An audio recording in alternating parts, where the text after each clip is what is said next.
Hello everybody, my name is Stuart Temple and it's my great pleasure to welcome you all here at the Derry Central Library, including all those who are joining us via live stream, to the first headline event as part of the Libraries NI Book Week in association with BBC Northern Ireland. Can I just acknowledge the hard work put in by BNL Productions, who tirelessly set up the sound and the video here for us tonight.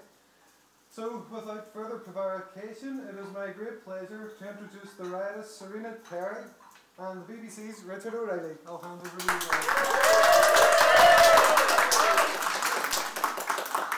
Well, thank you very much. You got riotous. I didn't get an adjective put before my name. That had to be a comment. Okay, well, we'll get one before we're finished, so we can find a way. Serena, thank you very much. This is great. Getting the chat. We've never actually done this in person, have we? But you know, I feel like I know you really well because of TikTok. Because of Twitter as well, you put it in. So I just put some facts down. So you've, more than 1.5 million on TikTok, is that correct?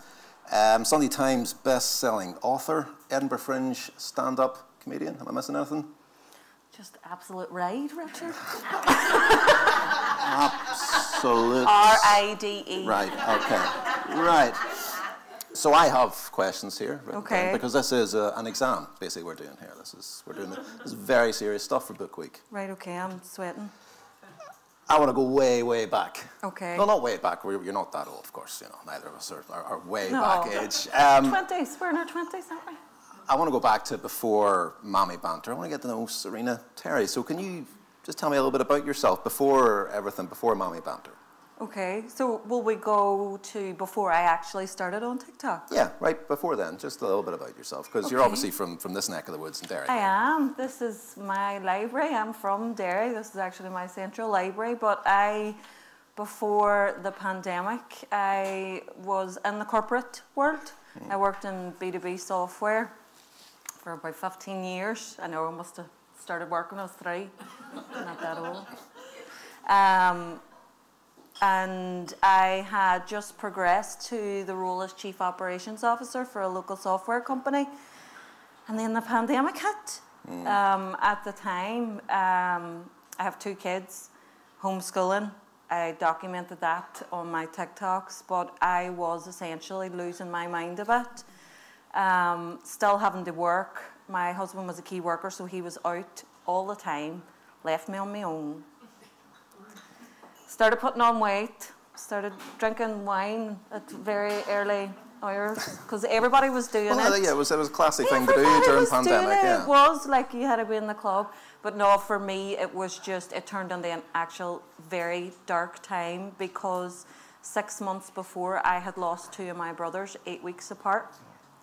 One from liver cancer, and then one from mental illness and alcohol. They were twins. They were only 38. So when the pandemic hit and homeschooling and all of that, I essentially was just reaching what they call the peak of grief when it comes to that 6 months. And you're like, what actually has happened in the last 6 months? It was very much, everything was just coming to a head for me. And my mental health was suffering. And I had just lost, I think, that drive in my corporate life. I started to kind of question everything I was doing. I was like, why have I been working 60 hours a week for the last 10 years?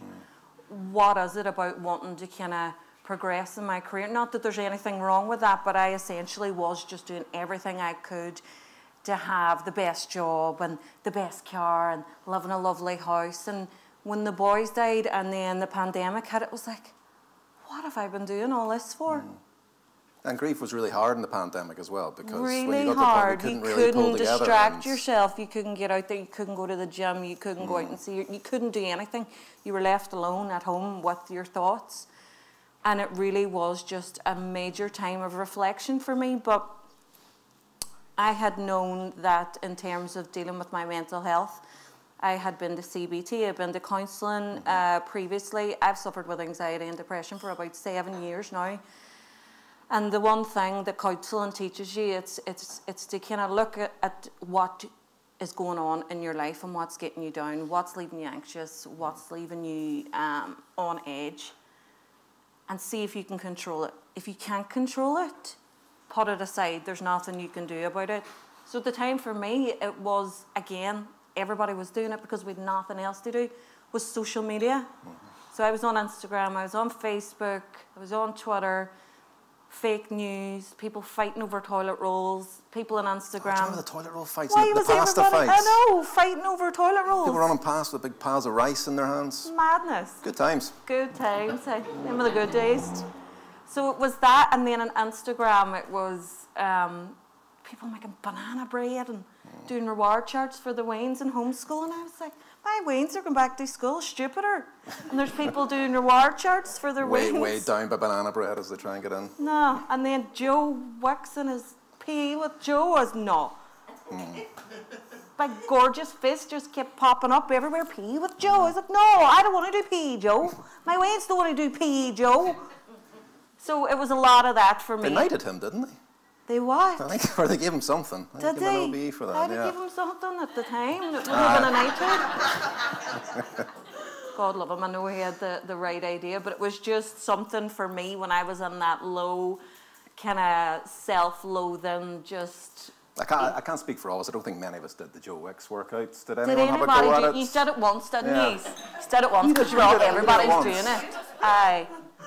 Because that was pushed on us then as something that we needed to be doing at the time. Lockdown, Get your kids out, get fit and healthy. Don't let the pandemic get you down. Maybe a bottle of wine, share size bar, cabbage. All right, Joe. But it really just was for me. Again, it was prioritising and trying to see what I could control, and I found that social media was leaving me on edge more than anything because I was insecure and I was doing that thing that everybody does. They compare their lives and themselves physically and mentally to those that are on Instagram, to people's highlights. And we know, deep down, we know it's not real. But at the time, I didn't have the strength to tell myself that it wasn't real. So I was like, I'm going to delete social media. I'm going to delete it. So I did. I deleted everything. And then I was bored. That's the problem. I was like, I have to talk to my husband now. I have to talk to my Waynes. No, I'm only joking. I was bored because we all love that kind of procrastination, sitting scrolling. It, in a way, it's like, I mean, it is. You're right though. You're absolutely right because you see people's highlights. You see what's wonderful about their life. They're not showing you the terrible time that they're sitting in the corner depressed with a thing of Toblerone or something. Exactly, and I couldn't find that on social media. I couldn't find anybody that I could relate to. I couldn't find anybody that was openly admitting that they were falling apart homeschooling, or that they were putting on weight and just losing the complete run of themselves, or that they were anxious, or that they were depressed. I couldn't find that. All I could see... I don't want to keep calm and carry on. Exactly. I want to know that other people are losing their shit as well. Yeah. I want to feel normal, and I wasn't getting that from social media. So that's why I deleted it. But as I said, I was bored because social media can be a brilliant place where you can be entertained, you can be educated, you can learn things, you can communicate with people. So my daughter at the time, she was on TikTok and she showed me one video and it was hilarious. And she was like, you should download it. God love her, she regrets that day now ever telling me to download TikTok. So I did, and I spent a couple of hours on it, and I laughed like I hadn't laughed in a long, long time. I mean, tears running down my face. And you know those people I couldn't find on Instagram and Facebook? I found them on TikTok. They were my age, they were falling apart, they were losing their minds. They felt like they were failures as parents, and every kind of insecurity that we have, people were talking about it, but they were laughing about it. And that to me was a form of resilience during the pandemic. It's very much a sense of if we don't laugh, we'll cry. And I was like, this is it. I have found a social media app for me that makes me feel normal. And that's what social media should be. But again, that comes with a lot of strength. But fast forward kind of 6 months later, I enjoyed TikTok so much that I started thinking that I could do it too. So I started doing it. But I started doing the voiceovers. The premise of TikTok very much in the early days was just using other people's sounds. Yeah, you take some audio and you doing a voiceover, you lip sync. Yeah. My first few videos are so bad, they're still on What was the first video you did? I think it was a Derry girl sound. It was a Derry girl sound, and I dressed up as Michelle, and my daughter's bedroom. Now, if this doesn't scream pandemic, losing your mind, I don't know what Everything does. was excusable during the pandemic, so this is a safe space here. It didn't feel like it was real life. Everybody was doing what they could to survive. But as we started to get out of the pandemic then, it was very... Now, I was still working at the time as Chief Operations Officer, and fair play to my bosses. They didn't. They could have come to me and said, right, Serena, knock it in the head now. You're running around TikTok with your belly hanging out, you know, drinking wine through your eyeball. What are you at? But they didn't, in fairness to them. But I still felt like I was doing a disservice to them as my employers and to myself professionally in that space. Because I was on TikTok and I was kind of talking about all my deepest, darkest fears and insecurities and laughing about it. You know, there's nothing about that that screams professional. But at the end of the day, it was my place to kind of go, I actually feel happier in this world. I feel creative. I feel like people like me for me. I wasn't putting up filtered pictures. I wasn't putting up a picture of my new car or £200 handbag. I was literally there, bearing it all, but putting a humorous twist on it. And people were relating to it and enjoying it and saying that they'd loved the fact that they had something to laugh about and thanking me for that, which in turn I felt like I had to thank people because they were making me feel normal. Was it instant, that happiness with it, like from the first video? Did you think, this is for me, I want to do this? No, the first few videos were just a bit of crack that I enjoyed, as you say, but it was in that time that we were allowed to kind of lose our minds publicly. It was when I started doing my own skits then. I really felt that I had found something that I should have been doing all my life. And I loved my career. I loved being in the corporate world, but looking back now compared to what I'm doing now, it's a completely different level of love. It's been able to actually touch people and make people smile and laugh and feel normal. And nothing in terms of career that I've done has even come close to that. You know, in terms of it being rewarding. It's great, you know, progressing in your career and getting a salary increase and so on. That's fine. But one comment or message from somebody saying that I felt like crap all morning and you've just made me smile does something to me. It's the reason why I felt like I wanted to do it. And also that I felt like I was good at it. So it makes you happy and other people happy. Exactly. It's almost win-win. But then there was the situation of going into my husband and saying, I'm leaving my job. Don't need a company car. We're okay. We're grand. I'm going to become a TikToker. When did you make that call? Because like, presumably you sort of gain followers. You see more and more traction. Yeah. Was there a point where you looked at that and thought, I can make something off this. This can be me. It got to about, it was very early days. It got to about 100, 200,000 on TikTok. And I thought, well, Instagram and Facebook was something that I deleted because I couldn't find this content on there. So why not cross-populate my videos onto Instagram and TikTok, which I've been doing from the start. But then they started growing quite quickly as well. And I was like, there is an appetite for this. Again, come back to it being rewarding. Unfortunately, contrary to popular belief, content creators don't make much money unless you want to sell your soul to brand deals. And that wasn't for me. So again, it was that conflicting. It was that situation of, I need to pay my mortgage. You know, I need to have a job. I need to work. But I really, really love this thing that I've been trying out during the pandemic. But as a parent, somebody with a family and a mortgage, you're like, this is just a pipe dream. Come on, let that go. But one thing that kept me going to this side was losing my brothers before the pandemic. They were 38. It's like, do you know what? Life's too short. Give it a go. The worst comes to it, you can go back and get another job. Nobody's taking away your qualifications or your experience. You can go back and you can do it.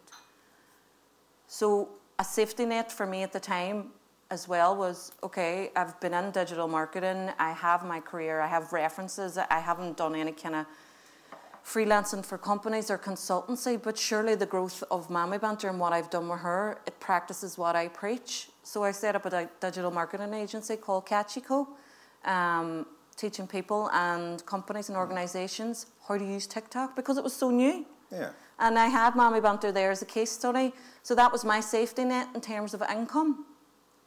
And once I had established that I was going to set that up, I left my job. People think I left my job just to go and make TikToks. That wouldn't have been viable, you know, again, as a parent. It's a tough sell to your husband as well. Just, It really, really would. And fair play to him. He stood by me and believed in me and thought I could do it. And it was really just that reassurance that was, if it doesn't work out, I'll go back and get a job. As a parent, you'll work anywhere to provide for your family.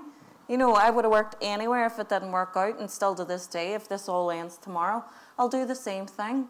But at least I got to do it for a while. But it was that perspective from losing my brothers and suffering with anxiety and depression, going through dark times, that builds a real resilience in you that allows you to see perspective more clearly. And people kind of confuse that sometimes, I think, with confidence. People are like, you're so confident. It's not confident, it's, I just don't care. If people don't like me, that's okay. But there are people that do like me, so I'll do it for them. It's not about coming into the room and everybody in the room liking you. It's about liking yourself enough. And that was the personal transition that I went through on this journey since the pandemic. It's crazy. And it's not even that long a time when you think about it. It's 2 years and a bit? 2 years, yeah. Aye. I'll not fall into the trap of asking you the old cliche question of where you get your ideas from. But talk me through content creation. Does it all come from, do you have an experience, say, in a supermarket and think, right, that's a video? Yes and no. It does happen. A lot of my skits at the start were relatable things that happen in day-to-day life, and it allowed me to kind of open my eyes more and turn that into situational comedy, because a lot of the skits and the themes of TikTok is relatability. So it's about thinking, as a marketer then, by trade, I would think about stuff that everybody goes through. And that helps. That's easy content. That's a subject. So that's grand. But then I felt like I wanted to take it further and start adding some fiction to make it funnier, and then add some characters, and then start adding some arcs.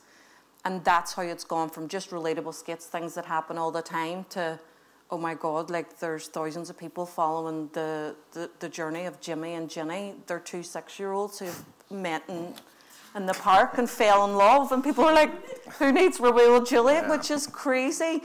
But that hook, the hook, again, it's using my kind of marketer mind at the start to get that hook, to get people on to feel relatable, to know that they're not alone, to know that the stuff that makes you want to tear your hair out, being a parent and being a woman, happens to us all. And that has allowed me then to open it up and add some fiction, which has been brilliant. You must work really hard as well, because there is that trap too of thinking of creatives, it all comes so easily, but it sounds like hard graft as well. There's loads of planning. Like I script write my skits out. It sounds silly. You have to kind of write them out, and I need to be 2 or 3 skits ahead if it's going to be a series, if there's going to be a kind of arc to it. It is definitely something people probably look and go, you sit in the house with your phone making TikToks. It must be so easy. It's not. It's genuinely not. And then, of course, you do all voices, all performances. Yes. It's like you're like a modern day Eddie Murphy, basically. Oh my God! That is amazing. That's so class. I mean, I just, you know, you look at the clumps, he's playing everybody, you're playing everyone. Like, Eddie couldn't do a film without being everyone in it. I never wanted to have my kids in my skits. That was the reason. Oh, I mean, it would have been easier, like. But I wanted to protect their privacy in the sense of they didn't choose to do TikToks. My 13-year-old would have stabbed me in the eye with a fork if I'd asked her to be in a TikTok. And it just wasn't manageable, so it was easier to play all the parts myself. What do they make of them? My teenager kind of just takes it in her stride. At the start, she was like, oh my God, no, this is not happening. And then it came to the stage where it grew so quickly, and I got the opportunity with HarperCollins. She's amazing. Like, I think back and I imagine my mother, me at 13, being on social media. Our equivalent was what, MySpace, Bebo. I could imagine my mommy being on social media, doing videos and laughing, and oh my God, the things that I do. Like, so she is a trooper. Fair play to her. She's grand. She pulls me on a few things, like, because there's times like I steal her clothes to play the teenage character, and she cracks up. I can never wear that again because she wore it in a TikTok. So I have to go and buy her another top. My 6-year-old doesn't really understand He just kind of, he loves YouTube. YouTube's his thing, and Roblox and Minecraft. So he's not in that world, he's not in that space, and he doesn't really get it. And again, he just thinks it's Mammy's work. Mammy's work then eventually spread. It's now in literary form. It is Book Week, so we're supposed to better discuss books a little bit. We may as well talk about Book Week. Park social media for a bit. We'll talk about books. Yeah. Are you much of a reader yourself? I am, but I fell out of love with it for so long, again, being in the corporate world and just not having time. And then I moved more into audiobooks in terms of going on a trip with work and being able to throw on an audiobook in the car, or you're doing a bit of cleaning and throwing on an audiobook. For me, practically, it's been better time-wise. So when I got the opportunity to do this, it was, again, for me personally, a time to go back and start reading books and falling in love with actual tangible books again, and to come out of that audiobook space, which has been amazing. But never ever thought I'd write a book. So what books would you read? Because this is Libraries NI World Cup, I suppose, when you get the Book Week. This is their time to shine. So what would you usually read? What I've been reading to date is a lot of self-help books, if that sounds kind of weird. Like, I don't read comedy books. I read a lot of self-help. Like, at the minute, I'm reading Jordan Peterson. Because for me, I find that I can escape more in TV. But in terms of books and sitting down and being off my phone, I want to read something that's going to help me in terms of perspective, mindset. So not so much fiction. No, you see, I found this trap of rereading things and set myself a goal at the start of the year. Right, okay. Trying to read something new every month, and I've sort of stuck to it for now. And have you done it? I have for now. Well, I've hit 14, so I've reached enough for the year. But I got married this year. And then, congratulations! Thank you very much, and we're having a baby this year. Oh, don't do the maths of when we get. Okay. And my wife is sitting in the front as well, just to make sure someone would definitely come. And yeah, we He's dead later. Yeah, we're going home in separate cars. And then we did sort of things around the house as well. And then I lost my father this year as well. Oh, I'm sorry. But no, it's okay. It's interesting what you're saying about grief, that 6-month period, because it was a little more than 6 months, you know, and you get. So how long ago was it you lost your dad? March 26th. So it was a week after I got married. He passed away. Oh my God. It was lung cancer. It was expected, you know. But, right. Okay. You know, so it was a very interesting sort of period in our life but books I actually found were really, really useful because to escape? Yeah, because I read fiction, which is interesting. I used that to sort of try and take me away from except one I read about a ship that was stuck in the Antarctic, but that was that took you away. That took its own toll. So tell me, you lost yourself in fiction. Yeah, in terms of your grief period. Yeah, basically, because Escapism, there's a strange sort of what do you do now? You know, with that 6-month period, it's like, well, stop the mind wandering. Now what? You know, and then you went and wrote a book, so you've trumped me here. You did. So you went. Hey, still good time. It's only October. In a couple more months. So we'll start off with the one that's out because it is sitting here. You unfortunately forgot I forgot my new book. Yeah, we'll get a screenshot and pass it around to everybody, so you can all have a look at what it looks like. I'm throwing it down everybody's throats on social media anyway, so they're okay. So, Secret Life of an Uncool Mum. So this is your first book. This came out earlier this year? This came out in March this year. So, well, you call that maybe a 2-year anniversary of your pandemic work, March 2022. Yes, exactly. When did you decide that you might do this? You know, I've done the social media thing. I've got the TikTok thing. I've cross-posted. I've got my marketing in place. Let's have a crack at a book. Let's do a book. Talk me through that process. It was when HarperCollins contacted me about 6 months before. And they were like, would you like to write a book? I was like, I can't write a book. And they were like, you're already writing. You don't realise it. You're already writing. I was hit immediately with imposter syndrome. I was like, genuinely, I cannot write a book. That is not something I could do. And they genuinely sat me down and they were like, right, okay, let's do a few exercises. We want you to write 600 words on what the synopsis would be for your book if you were to write it.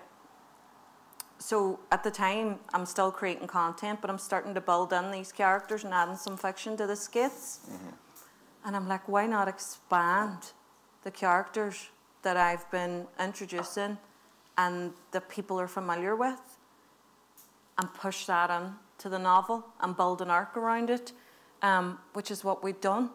So I'd done the synopsis, which at the time, very earlier on, I was very, very ignorant in what was required for me to write a book. I genuinely was like, so I'll just brain dump everything onto a page, not much structure, bar paragraphs, everything up and down. They were like, no, Serena, it needs an arc. It needs pacing. We need to relax here. You need to think about the reader. You're also writing in your Derry accent. This is something that might not kind of be transferable into other markets. So I was lucky enough, they brought Claire Allen on board, who is an incredible crime writer. I'm sure everybody's heard from her, another amazing Derry author, who also writes in Derry voice and was there to mentor me and help me throughout the entire process. It was really, really nerve-wracking, again, at the start, and it was hard. It was like going back to school and say I wrote a chapter, sent it to them, it comes back and it's red-penned.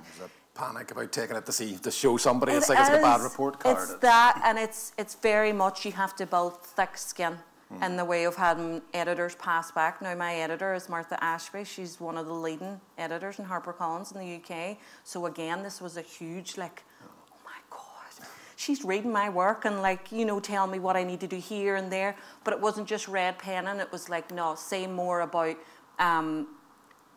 what you see, what you're feeling.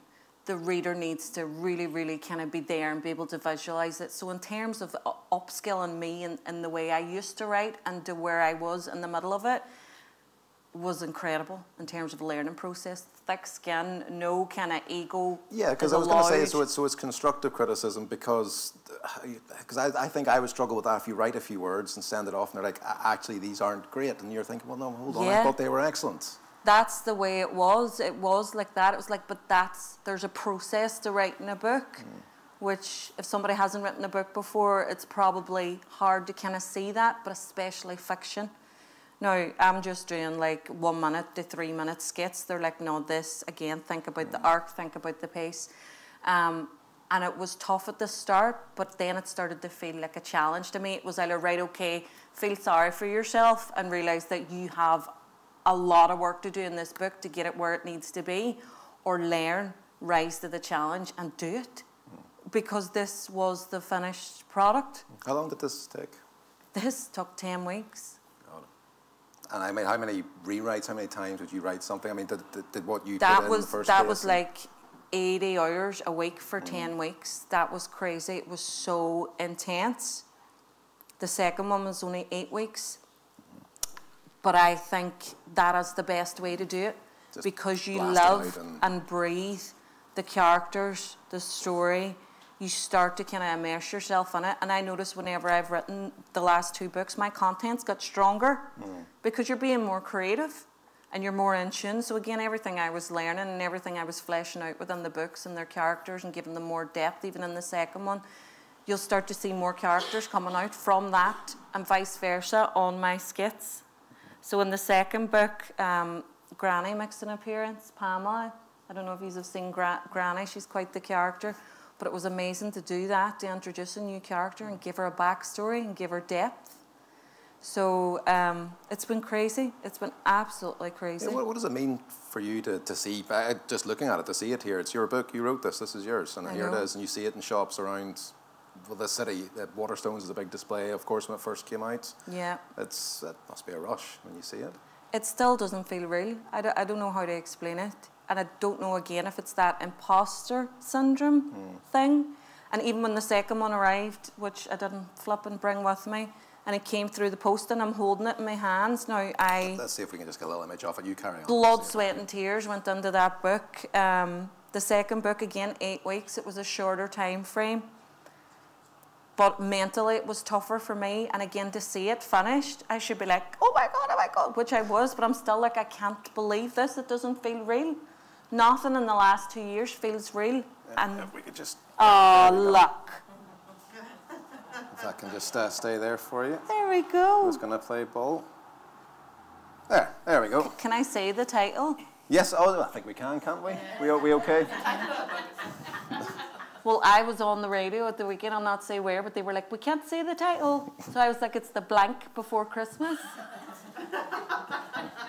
It's the shite before Christmas, in terms of the shite that we go through and everything happens in the run up to Christmas, and again, just keeping it Derry.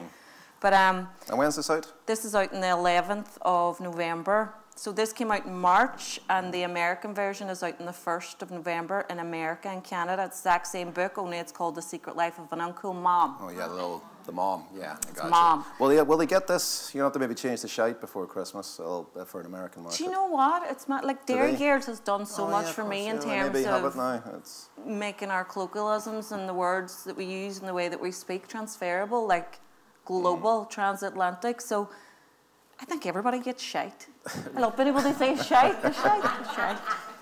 Was this one, I don't want to say easier, but was it easier to get over the imposter syndrome to write because you'd already done one? There was a bit of validation there already. So much, and I had more fight in me in this one. Again, bearing in mind I'm dealing with publishers in London and an editor in London, and some of the things that are in the book, like, in this one, it was like, they'd say, no, we can't put that in the book. And I'd be like, okay, yes, sir, no, sir, 3 bags full. Sir, that's fine. This one, I was like, we're putting it in. This is staying. I want this to stay. Really crazy stuff. And again, more Derryisms and more colloquialisms and more Northern Irish and Irish humour that I felt more confident to be able to say, I'd really like to keep this in. And they're like, right, okay, no worries. It's your book.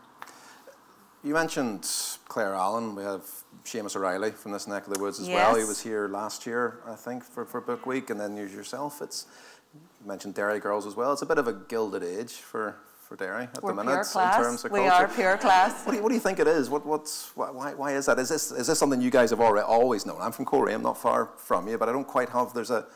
I work in here, and there is a uniqueness to this city. I think. How would you describe it? I think there's a fierce pride here in Derry of where they're from, of where they live. I think there really is. I think there's a civic pride, and I always make this point where, like, say for example, Greg's wouldn't succeed here because you love your traditional bakeries. You know, it's like it wouldn't last. There's a lot of support local, You shop local, you look after each other, you look after yourselves. That's the sense I get anyway, as a slight outsider. It could be, you know, loads of people talk about it could be coming from the troubles and generational trauma and resilience that I talk about again, and that resilience that we used over the pandemic about if you don't laugh, you'll cry. It's finding the humour and the community in it. And we are a huge community here in Derry, and I think that is the one thing that shines through, and anybody that we see being creative or going out there, people support you. Like the support I've got in the last 2 years has been unbelievable. Like there's no jealousy. It's actually, this is a great thing. It's actually just, fair play to you, go and do it. Like Lisa McGee didn't need to ask me to be in Derry Gears, but she did. She didn't need to do that. But she contacted me and asked me to be on it, you know, to give me that feature, and it's like... It was episode 1 of series 3, wasn't it? Yeah. Very briefly. Now, I would have dressed up as a tree in the background waving. I didn't care what I was going to be, but again, it was just, that was a very Derry thing to do. And even Jamie Lee O'Donnell, she was doing a documentary here about mental health and the troubles. And again, it's just that Derry people supporting Derry people, and to have Claire Allen, no better woman in terms of what I've learned from her, and to have that strength on my side as another Derry woman actually fighting my case and telling me how to kind of push things, working with English publishers that mightn't get our humour was amazing, you know, to have that backup. You mentioned so many Derry women as well. That's another thing I noticed about this city. It's a very woman-supporting woman tradition. We're the maiden city. Yeah, you know, it goes all the way back to like the shirt factories and everything. There's a real celebration of women in the city. There is, yeah. And again, it goes back to that resilience and what we've all gone through in the past and what we couldn't maybe achieve, what our mothers couldn't achieve, that we're trying to do now and to teach our daughters as well. So it goes back generationally, and it is kind of underpinned by our roots and what we've been through as a city. It's nice as well to see some books that aren't necessarily about the troubles. That's the other thing we're seeing. We're seeing books now from across Northern Ireland that aren't set through horrendously dark times, except maybe in the difficulty of parenthood here and there. Exactly, and I pride myself in that, even in the comedy space, that I don't do comedy about the troubles. It's nice to just be from Derry and not have to do that as an in. I know it works for some comedians. I'm not saying there's anything wrong with it, but it's nice to be able to just come in with a broad topic of parenthood, being from Derry, and be able to kind of get in with that rather than going, I'm from Derry, talking about the troubles, talking about different sides. You know, it's been nice to be able to do that. What was stand-up like for you? You did Edinburgh Fringe. Yes. That was through TikTok as well. That was through TikTok. TikTok invited me over to the Fringe because they were the virtual partner. I only had a few weeks to prepare, so I was bricking it. I think professionally for me, I knew I didn't have enough time, but I knew that I could always wing it in terms of preparation. But it was amazing, and it's given me this kind of boost. I'm actually finalising dates at the minute for a UK tour. Oh, brilliant. Which is mad, I know. Oh, so we can write that down as an exclusive. Write that down in your notes. UK tour, okay. Absolute Ride's a good name for the tour as well. Oh my God, there you go. There you go. So sorry, you can have that. I'm going to give you a commission for that. There you go. But doing stand-up as well. So that's because I sort of look at your career and it's like ticking boxes. You know, I've done TikTok successfully. Now I'm going to do books successfully, and now I'm doing stand-up successfully. Well, they all align, and to me, I always want to progress. It's like going back to where I was in my corporate life. I always wanted to progress. I didn't want to sit still for too long. I always wanted to kind of better myself. That's just the way I am personally. And doing something that I love now, there's no difference. I still want to progress. And I want to earn money. I want to earn a living. Again, authors don't make much money. I don't know if people talk about it openly. You don't. That's the bottom line. You make enough. Like, it's not to say I want to be out here with a flashy car. You know, I'm not about that. But in order for me to have a sustainable income, I need to kind of cover all my bases and not necessarily tick boxes, but go and try things and do them. So, as you say, I've done TikTok, but I feel like I haven't done it. I need to continue on and grow, and that will open up for other things for me, because the more I do that, the more it opens up opportunities for me. So it depends what's going to be. There's going to be financial gain from the likes of the tour, but as well as that, it might open up other opportunities for me. I don't know if I'm going to get another book. The thing about being creative and being in this space is, at the end of the day, you don't know where your next paycheck's coming from. You don't have a salary. You don't have that security. So for me, again, it's always looking to see where am I going to make this a bit more stable for myself? How am I going to do that? Do you have a favourite medium? I mean, do you do TikTok and think that's my favourite of these things? Or I preferred writing books, or the stand-up really sat with me, or maybe this is all feeds into the same thing, and it feels like work. It all feeds in. It all goes back to making people laugh and making people smile and making them feel like they're not alone. But it's really opened up a kind of desire in what I want to do ultimately, and that's screenwrite. So all of this has been building up to little tasters. That tweet go out that you'd worked on something. How much can you? Well, I've done a pilot script. I've written a pilot script, and it's based on this. Oh. So there's some opportunity to kind of get the rights for this book out there for TV. And again, that's where I want to be ultimately. The more I work on those videos and go and do stand-up or do anything else, that's all going to help to close the gap and get into where I want to be, and that is screenwriting. I want to make TV. I want to make people laugh on a global level. Do you want to be on which side of the camera? Like both sides? Do you want to get in there yourself? Preferably behind. I wouldn't mind being in front, but no, I want to do from behind the camera. I want to screenwrite. I see. So, I mean, and the thing is, I get the sense though that when you have an ambition, you will fire towards it. You know, you really will. Continue until you get it and throw everything at it. Yeah, I think people are going to be sick of me, like genuinely. Surely not.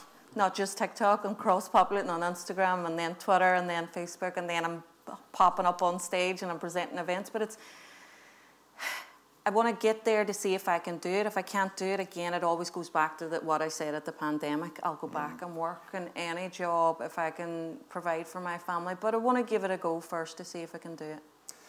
We talked a bit about mental health earlier throughout there, and you obviously have done a lot of this to tackle your mental health. You also have another thing you do at the minute now. You're an avid sea swimmer. Yes. Isn't that correct? So my wife does this as well, sea swimming, and sometimes tries to lasso me into it, and usually to a lot of success. But see what happens in the winter. I don't understand. I can't bring myself to come near it. It's tough. It is tough, but the benefits outweigh those few minutes of. When did you start?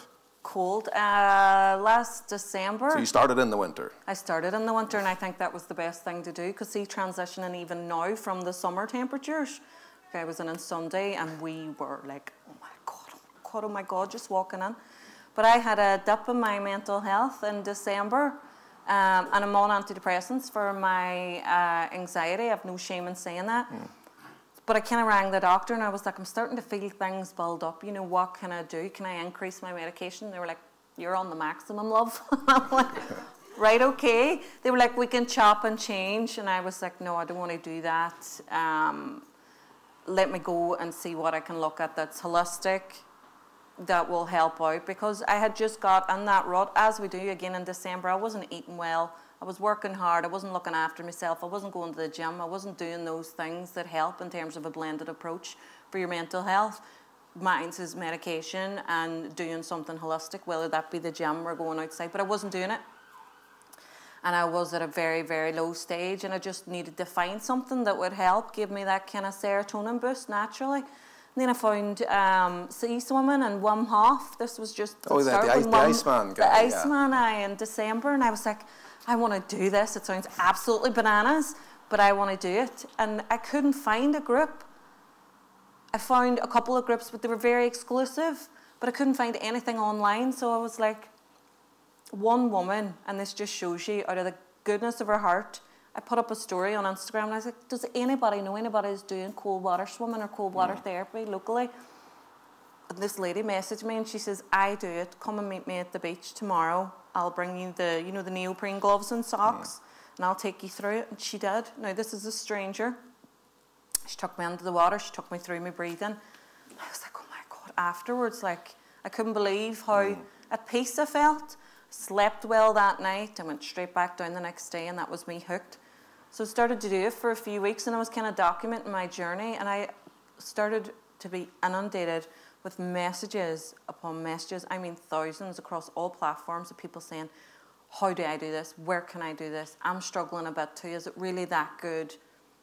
And because I couldn't find that for me locally, and I knew a lot of the people locally that were responding, were saying, where is this? What time's it at? And I was doing it on my own. I was like, I'm going to set up something. Why not? That one woman showed me how to do this to help my mental health. All I need to do is just put it out there, put a location, a time, get people down, show them how to do it. And that's it, because it really is a gift once somebody shows you how to do it.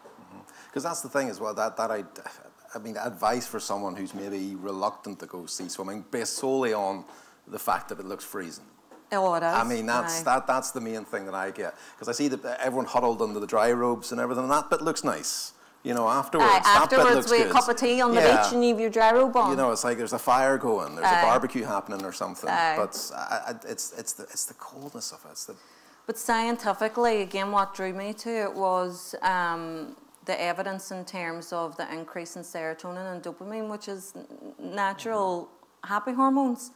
That what you get prescribed by a doctor in terms of an antidepressant, that's what an antidepressant does. It's a chemical. Again, I look at it in a way that it's science. There's nothing to be ashamed about it. So I needed a boost. I couldn't get it from my medication because I was at the max dosage. So I started to get it from the ocean. And I have reduced my antidepressants by half since I started. Wow. So it's almost a year now you've been doing that. So if it was last December. Yeah. So, and you're still... I mean, how often would you go out? As much as I can. Like, again, when it gets busy, I can't do it, you know, during the week, but I try to get out at least once at the weekend or twice. We're a community, we're called Waves for Mental Health. There are people that meet every day. Since starting in December, we've hundreds of members. We have a running club. We do yoga on the beach. We've got a walking club. We've got online communities on WhatsApp for like weight loss. We've started a skaters group. We've got a crocheting group. And it essentially is just a big community of people who were looking for something but weren't sure what it was, and then found cold water dipping, and then found that they wanted to start practicing self-care more. And that's what it's turned into, and it's been the proudest thing I've ever done in my life. I know there's this, and there's TikTok, and there's all of that, but setting up Waves, that community, has been the best thing I've ever done in my life. The proudest achievement. Which is very interesting, because you go all the way back to when we were chatting there, your first TikToks. For you, it was the fact that you were making people happy with them. That was where your rush came from, and you're still doing that. I know, it's amazing. And it is, my rewards are intrinsic. You know, they're not monetary, they're not driven by ego. It really is just finding joy and making other people happier. Did you ever think your life would take that turn as well, where it's one thing to be working on these sorts of things, but then something else to also put yourself out there to not only lay yourself bare in terms of what you've gone through, but also try and help others through it? I think everything that I've done on TikTok from the start gave me that confidence to be myself, and that's all I've been. Whenever I've talked about my mental health, and again, people have accepted that. So that's done huge things for me. That is the reason why I can come on and talk about taking medication and not feel any shame or stigma. That's the reason I can come on and talk about losing my mind, feeling like I'm a bad parent or a bad wife. It's that reason. It's because this is it, in black and white. This is me. I don't want to be anything else. And by being that way, and so many people opening up and telling you that they feel the same, like that is a gift. But it can also be a bad thing, because I'm an empath. And I start feeling really bad if I can't help people. So when everybody was messaging in saying, you know, I'd love to do this, if it was anybody local, I was like, right, I'm going to set up Waves and you can do it. But anybody outside, locally, they're like, I wish we had this. I feel that in my heart, and I'd be like, oh, I can't do anything to help them. So it's like, I can make them smile. I can do something. Why do you think it is still so hard to talk about our mental health like that? Because, especially in this city as well, there's a lot of conversations happening in Derry, and I don't know if we've ever even, I mean, I work in the media, I don't know if we've ever been able to quite scratch the surface as to what's going on there. Again, it goes back to generational trauma and the troubles, in my opinion, and obviously poverty is a big issue, and even more so now. Funding for mental health here is absolutely appalling. It's appalling. It genuinely makes me sick to my stomach. In terms of stigma, I just think that's something that is definitely reducing, because more and more people are talking about it. Here, mental health issues always are talked about when there's bad news. Yeah. We should be talking about mental health more when there's good news. When people are coming through different scenarios and challenges. We're talking about it more now in school. Like, my kids do yoga. They have quiet time in school. They do meditation and mindfulness. Is that where it starts with education, with children, you know, to sort of show you how to... And that's why I feel like the next generation is definitely, there's going to be less of a stigma, and that is how it's going in the right direction. We didn't do that. We didn't do yoga at school, or meditation, or mindfulness. You know, there was stigma there if anybody talked about mental health or somebody being mentally unwell. You know, there was connotations of, oh, they're a crazy person. Yeah. That's what we were brought up to think. Our parents were brought up to think that. You know, it was a no-no subject. It was a taboo. You did not talk about people who were mentally unwell. The more people that talk about having a mental illness and making it just as likeable to having a physical illness, again, people for diabetes take insulin. If you have anxiety or depression, what's wrong with taking an antidepressant? Again, it's chemical, it's science. Yeah, you took part in that Post Your Pill as well, where it's just all those little things to sort of say, look, this is okay, you know, it's not an issue, and it's. And what about now as well for you, because you do the sea swimming, you know, you said you still take some medication. I mean, how do you? I don't want to say how do you feel now, but it's more. talk about your processes of how you cope and how you deal with things and compartmentalise? So there's never no kind of silver bullet for, well, I've found personally, for anxiety or depression. It can hit you out of the blue, unfortunately, but I've just become more in sync and aligned with what triggers me and how I know I'm going to go another way. It's like getting too busy and not looking after myself, not eating properly, not going cold water swimming, not going to the gym. If I don't do those things, I feel myself dip. If I spend too much time on social media and I'm going through an insecure patch and I start comparing myself to other people, again, that's a trigger. Do you still do that? Oh, I still do that. I'm doing it in a different way now. I'm doing it with like content creators and authors book and reviews things, and things, my yeah, scenario and book reviews and stuff. Before I was doing it about, you know, my life. Now it's more in a professional capacity, which I think is good in a way because it keeps you competitive. It keeps you wanting to do more. I'm not doing it personally. Don't get me wrong. I'll still get caught up about my weight and be looking at people online and be like, oh my God, why can't I look like that? But then I'll snap myself out of it. It's more about, again, going back and bringing it back to basics of what can you control, what can you not control. This second book coming out, I can feel anxious and on edge and not sleep, worrying about how it's going to do. But at the end of the day, if I just come back to it and say to myself, can I control that? I can't. No. That's an interesting way of parking the worry because, so like the 11th of November, so the 10th of November, you will start to stress a little bit, presumably, about that, but you're able to kind of say, look. I have to because what else can I do? I can spend time worrying about it, making myself sick, being anxious. What is the point in doing that? That is wasted time. That is easier said than done. I understand that for anybody that suffers with anxiety, but it is something I'm just trying to condition myself with, and you can tell why I read self-help books. I was about to say, you read a lot of them. In terms of trying to rewire your mind and rewire your anxious mind. Would you ever put all this down in a self-help book of your own? No, because I think everybody's so individual in their physical and their mental makeup. Everybody's different. What works for me might necessarily work for you. And for so many other people, we've all got different minds. Like a lot of people, when I started talking about medication, they're like, what medication are you on? And I'm like, there's no point in asking me that because your makeup, your DNA, everything is completely different to mine. You can't, again, there's no silver bullet. This is just how I manage.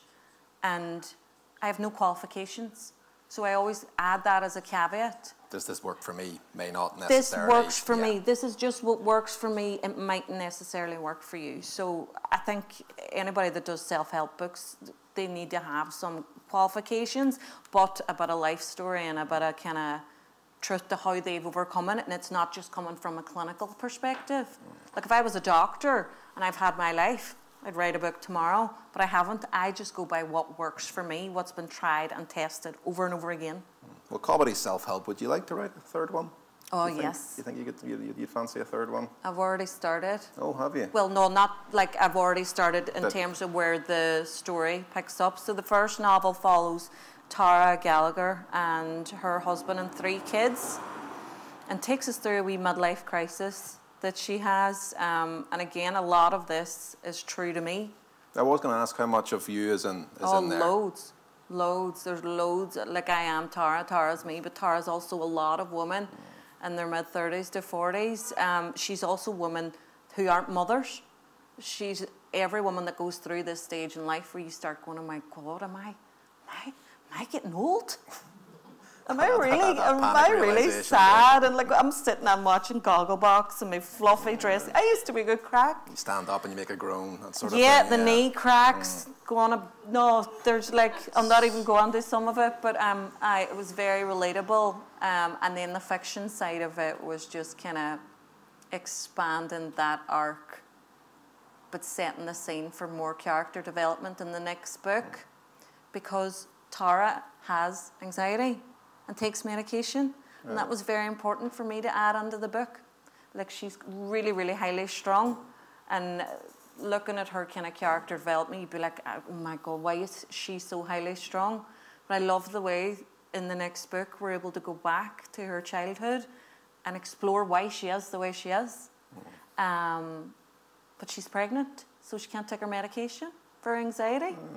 So things are a bit off in this book, but again, it's been so nice to normalise it and bring mental health into comedy fiction. But is that not make a big deal about it or make it a sad story. Is that also hard though? Because when you're putting yourself in that book, you're really having to look at yourself when you and then write that, because you're almost.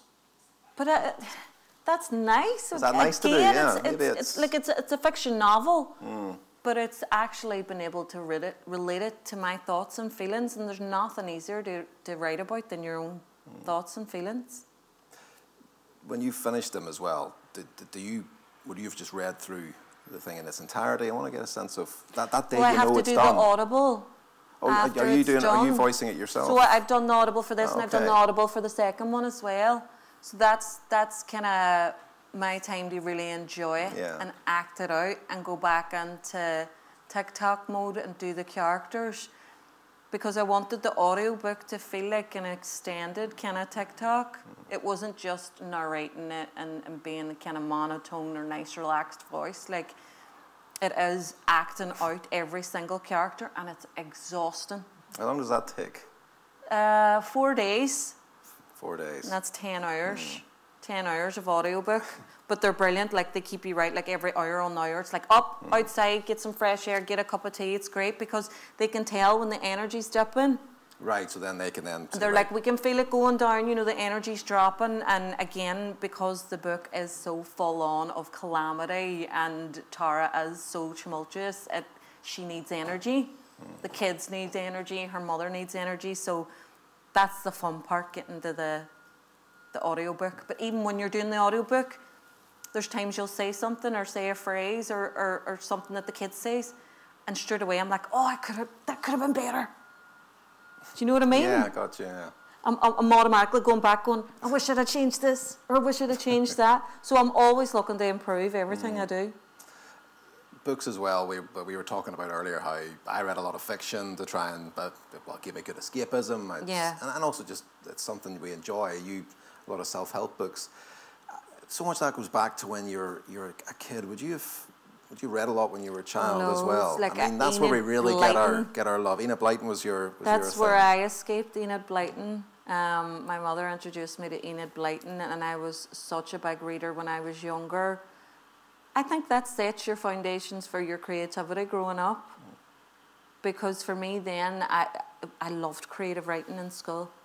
Absolutely loved it. So that fiction and being able to write fiction and think about fiction has always been there, but I do believe that it's come from reading as a child, which is why I try and encourage my kids to read more. So Secret 7 or Famous 5? Question now. Famous 5. Famous 5. Well, you said that very quickly. I wasn't even hesitating on. Which one had the dog? Famous 5. Famous 5 was we're getting nods. So yeah, Famous 5 had the dog. Yeah, so that was. You see, because when I was a child, like I read a lot of Roald Dahl. I loved him. Roald Dahl was brilliant. It's like you still see the illustrations, and you do sort of fall in love with it. And I think we all have those memories as well. Of like, you know, and I don't know, would you have you read to your kids when they were very small as well? And that's really fosters that love for books and for fiction. It does, and I try and keep that as a strict routine for my youngest child, Jimmy, as people know him. In terms of keeping that alive and keeping those books, because it's different for them these days in the way of technology. You know, they want to, like my teenager, and it's normal, goes to bed with her phone in her hand, you know, like we never did that. And it's sad, but it is just the way times are going, unfortunately. Do you think the love for books is still out there in kids? Do you think because you talked about how we do a lot of mental health now in school, well, more than we would have done before. Do you think we remember that the books are still there with our kids, that it's not just what's on your phone, on your tablet? I think for some kids they are. I think it depends on their parents and what they're kind of brought up with, definitely. I think there are still loads of kids who love books and fell in love with books. Like, look at Harry Potter, look at J.K. Rowling done for books. You know, I don't know when we'll ever have anything in that level that got kids into actually reading books. But hopefully, it comes back to the curriculum. If they are teaching about mental health, that they are pushing books as a holistic way to escape and get away from screen time. You never know. We've about 10 minutes left. I think we'll leave 5 minutes maybe at the end for if anyone wants to ask a question themselves, just raise your hand. I'll point you out. But as I pointed out, I'm going to be a father very soon. This is my first. It would be remiss of me not to ask Mammy Banter for some advice. No, but like, are you asking for Daddy's advice or Mammy's advice? I would never dream to ask for Mummy's advice. I think she'll be absolutely wonderful at it. I don't know what's the first bit of advice you'd give somebody who's maybe about to enter parenthood? Sleep. Sleep now.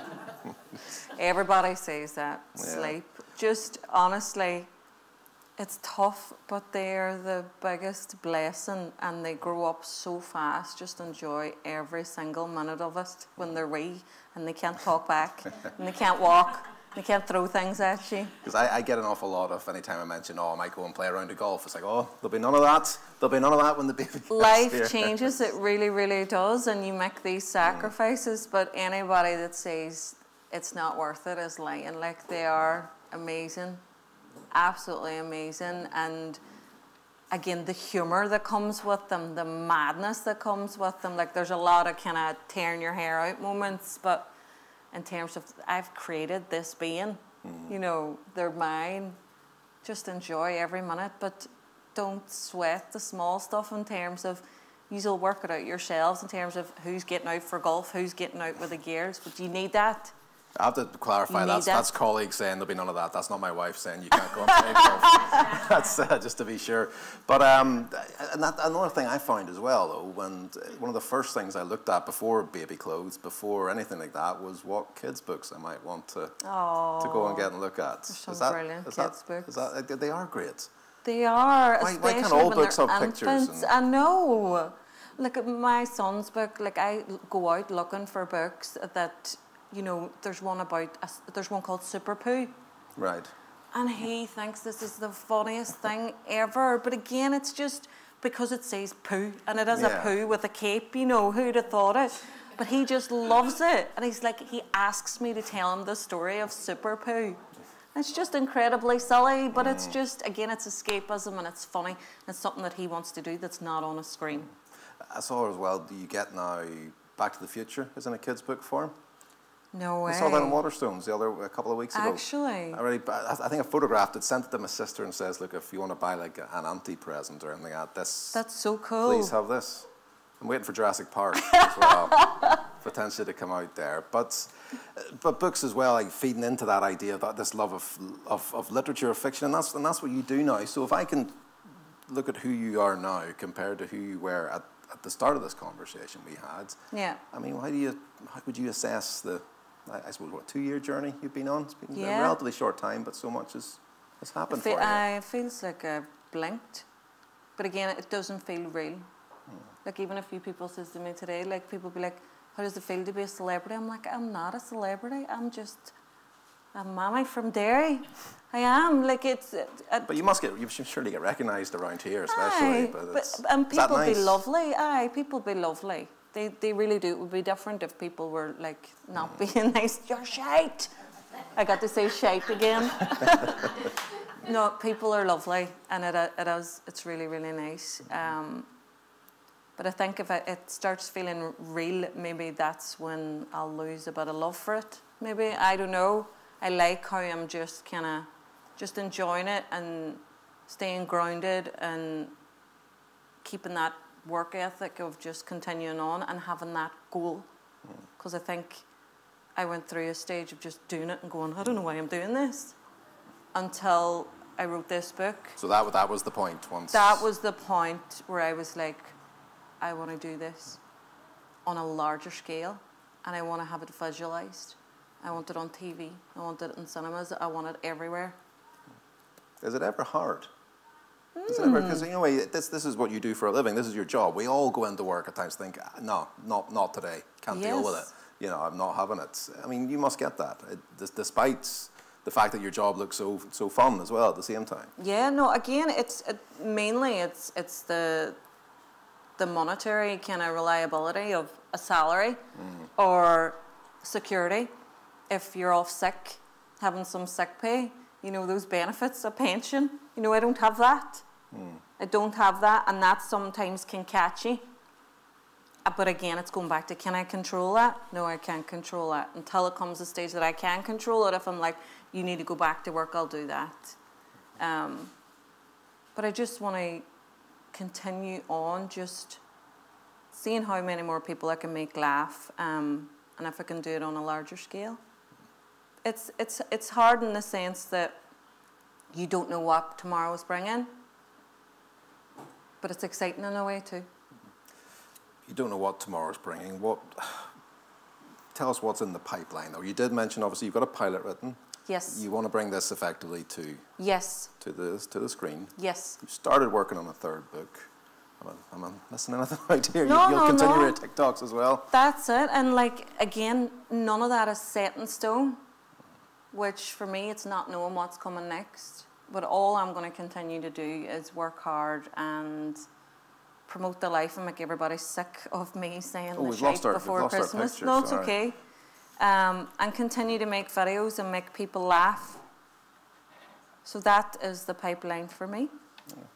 Well, I think we can maybe take a couple of questions if anyone's interested. You won't want to ask anything of me, and my wife's here, like, you know.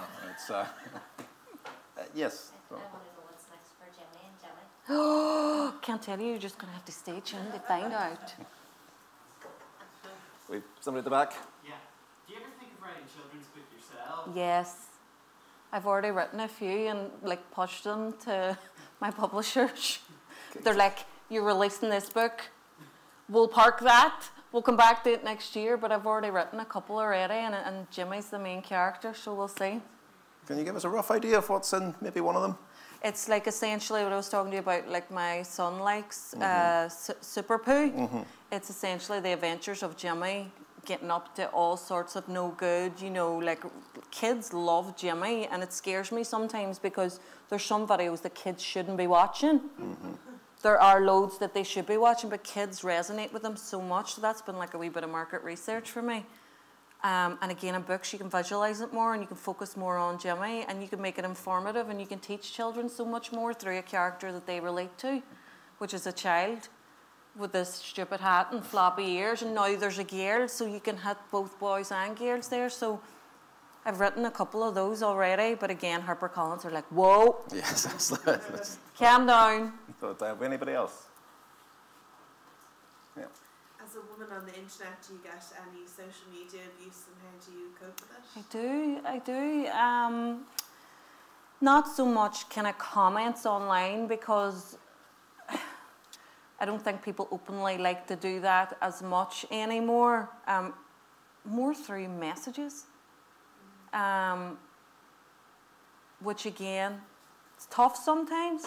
It's never about my physical appearance, even if it was, like if somebody was like, oh, state of this, or what are you wearing, or you've got 3 chins, I'm all like, good luck, you know, all the best.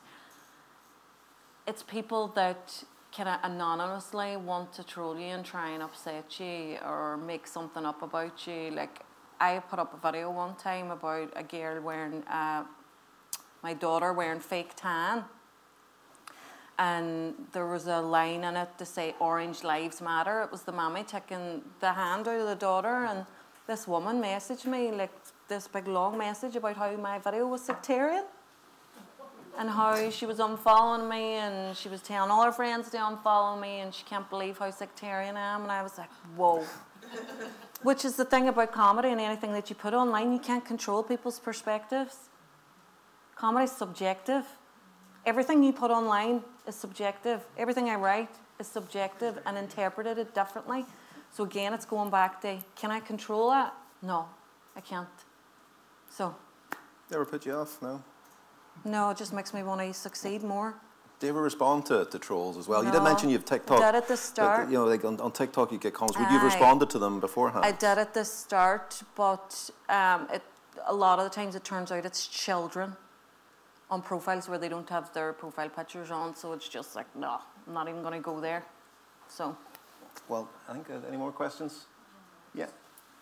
If you were starting all over again, starting your career all over again, do you wish you could go back and do this, or, you know, start this instead of going into the corporate world, or No, I think my life and my experience has led me to this point, because when I was coming out of university, I knew I had to go and get a graduate job. And when I had my kids and I wanted to progress more in my career, that's just where I was in my life. You know, I was ignorant in a way and not realising what my priorities should have been. I thought that's where I belonged and that's where I should have been. And it's only now coming out of that, and anything I've gone through in my life, it's made me who I am today. And I think that all is meant to happen for a reason. So I don't wish I had done it when I was younger, because I probably would have been shite crack. Shite. I should have kept a tally chart of the number of shites we had today. It's at least 12, I think, maybe we'll go with. And one last chance, I suppose, to say shite. Just talk us through your new book, when it's out, when you can get it, because it would be remiss of us not to mention that. So The Shite Before Christmas, The Shite Before Christmas is out on the 11th of November. It's picking up from the first book. You don't necessarily need to have read Secret Life of an Uncool Mum, but it is picking up for where that it helps. Yeah. It's picking up where that's left off, and the timeline is a week before Christmas, and everything that could go wrong is going wrong. But there's a lot of surprises. There's a few Easter eggs in there, and I'm just so excited again. I feel like it's hard to kind of promote anything that costs money these days. So anybody that does even download it on Kindle or audiobook, I am so appreciative, because I know money's tight. Mm-hmm. Money is so tight. So I'm appreciative of anybody that is support me by buying the book. Like, I'm blown away. Yes, that's a good point as well about the cost of living with books, but it almost shows the value of places like this, of a library, where you can come in and you have this wealth of entertainment just here waiting for you for free, effectively. And this is a wee holistic hub in terms of, you know, if you are looking for self-help books and you don't only buy ones off Amazon, come in here. Before we wrap up, favourite book? I've got to ask you, your favourite kids book and then favourite book as an adult. This isn't me writing it down. I don't know why I did that. Favourite kids book, The Railway Children. Oh, very nice. Favourite adult book. I love the Aisling books. I'm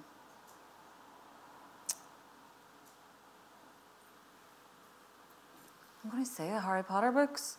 There's no shame in saying the Harry Potter books. No, I have reread those books so many times. That's like somebody asking your favourite song. And now on the way home, now I'll be all... I should have said that. You'll see one on the side. Yeah.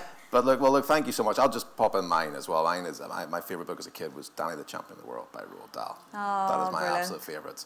Actually, looking back on it, I don't know why I'm bringing this up now, but I mentioned this in my eulogy for my dad, because it's a book that's just wonderful about loving your dad so much that everything's so good, and in a way you do this, you tap into that parental vibe of the chaos and the fun, the enjoyment that is being a parent. Favourite adult book is Mort by Terry Pratchett. I'll just put that in. But you'll read that now, to your wee one. Yeah, can't wait. Isn't that brilliant? And Serena, it's been an absolute pleasure talking to you this morning. Thank you. Thank you so much, and best of luck. Really good luck with it. Thank you so much. Thanks.